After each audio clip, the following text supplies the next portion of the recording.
A lot of people, of course, Ashley, traveling during the summer season. Yep. Big question, what do we do with our pets? Do we travel with the dog? I have do we this leave the dilemma dog at every home? time. Let's bring in the good doctor. Dr. Dennis, the owner of Viva Pet Care, joins us on the couch this morning to talk about that very subject of traveling with your pets. And you have a beautiful dog at your feet this morning. Victor down here. This is Victor, who's been on the set before.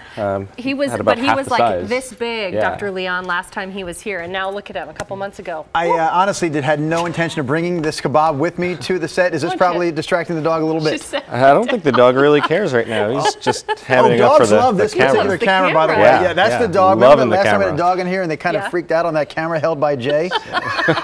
Anyways. Victor's into it. Okay, so Dr. Dennis Leon again with Viva Pet Care here. Let's talk about first traveling with your pet. This is one thing I do not do because my dogs are too hyper in the car. But what are some tips if we're going to consider bringing them with us? So there's really three basic things that I try to distill it down to when considering whether or not to travel.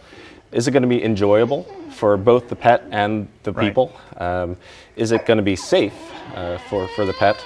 And is it going to be legal to have the pet with you there? So What are the do you mean legal by issues? legal? Yeah, I didn't know about that. So particularly for international travel, Okay. you're going to need health certificates signed off by a USDA accredited veterinarian, sometimes endorsed by the state veterinarian. And even for domestic travel, especially if you're getting on an airplane, you'll need some sort of health certificate to make everything legal.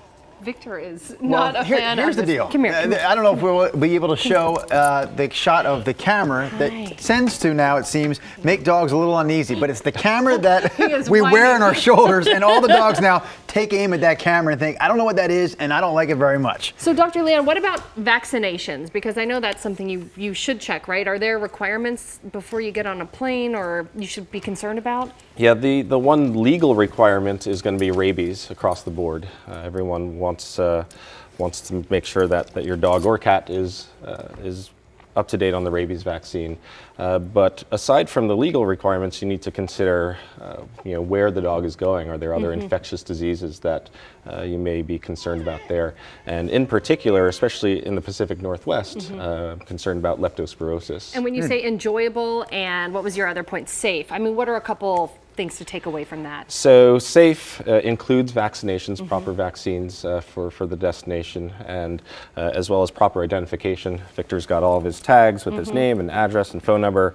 He's microchipped, and he's also got, Victor loves going camping, so he's got appropriate flea and tick protection on at all times, and he takes a monthly heartworm preventative, which also gets intestinal parasites. Let's say you make the decision to leave the dog at home. You're going to travel without your dog. Then the other issue that comes up is separation anxiety. This is a real deal, correct? And what do we do about that separation anxiety? Yeah, so separation anxiety can be a challenging diagnosis, and it comes in a lot of different shapes and forms. And there's some really obvious cases where every time you leave the home, the dog destroys something, eats through the drywall, destroys the couch, or the dog could just be sitting at the door whining the entire time you're at work, and that's still separation anxiety. With any sort of behavioral diagnosis, you do need to work with your veterinarian and make sure that there's not a medical problem that's causing the behavior. I hear people say give them puppy Prozac as like the magic solution. Is that something really that's not true? I have used Prozac. I've prescribed Prozac for dogs. I've prescribed clomipramine. I've prescribed Xanax for dogs, and they all can work depending on the case. But there's no magic bullet. No drug is going to solve the problem of separation anxiety. The only purpose of the drug is to calm the dog down enough so that you can do your training, you can do your behavior modification. I'm always wondering, can my dog really tell the difference between me or someone who's dog sitting at my house? Oh yeah, I mean some dogs don't. They can If tell. you're a good owner, Ashley, yes. I Some think if dogs you're a don't good care. owner, they know the difference. Yeah, some dogs don't care. They just want someone. Right. But the dog knows it's you. Okay. Well, they are happy when I come home, but. Dr. Dennis Leon, again, the owner of Viva Pet Care. Thanks so much for coming in, Thanks for sharing having some me. of these tips.